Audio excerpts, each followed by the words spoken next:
புரட்சித் தலைவர் ஆட்சி துவங்குகிற போது அண்ணாயிசம் என்றால் என்ன என்று உங்கள் பத்திரிகையாளர் கேட்டார்கள்.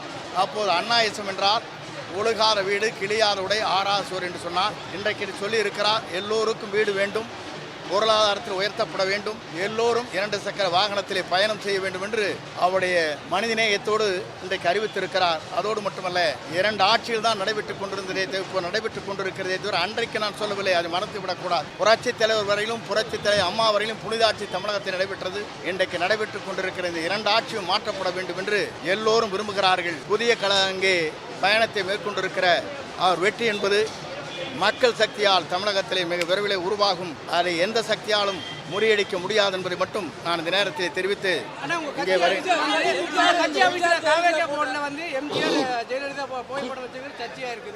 என்னை பொறுத்தவரையிலும் நேற்று தினம் பத்திரிகையாளர் கேட்டார்கள், உங்கள் படத்தை அம்மா படத்தை வைத்துக் கொண்டிருக்கிறீர்களே, இப்போது இதில் இணைக்கப்பட்டிருக்கு என்று கேட்டார்கள். நான் அப்போது இடத்திலே சொன்னேன், இங்கே ஜனநாயகம் இருக்கிறது, யார் படத்தை வேண்டுமானாலும் வைத்துக் கொள்ளலாம் என்பதை அவரிடத்திலே தெளிவாக சொன்னேன். அது மட்டுமல்ல, இன்று அவருடைய வாகனம் செல்கிற போது ஒரு புறத்திலே புரட்சி தலைவர், ஒரு புறத்திலே அண்ணா படமும் இருக்கிறது என்பதை நீங்கள் மறந்துவிடக்கூடாது. திராவிட இயக்கத்தை மீண்டும் தமிழகத்திலே உருவாக்குவதற்கு முதல் தலைமுறையிலே எங்களை போன்றவர்கள் புரட்சி தலைவருடைய வழியில் என்று நாங்கள் பணியாற்றினோம். அதற்கு பிறகு புரட்சி தலைவர் அம்மா வழியில் என்று பணியாற்றி இருக்கிறோம். 3வது தலைமுறையாக இவரை ஆட்சி கட்டளை அமர்வதற்கு எல்லோருடைய உறுதுணையோடு மக்கள் சக்தியோடு எங்கள் பணிகள் அமையும்.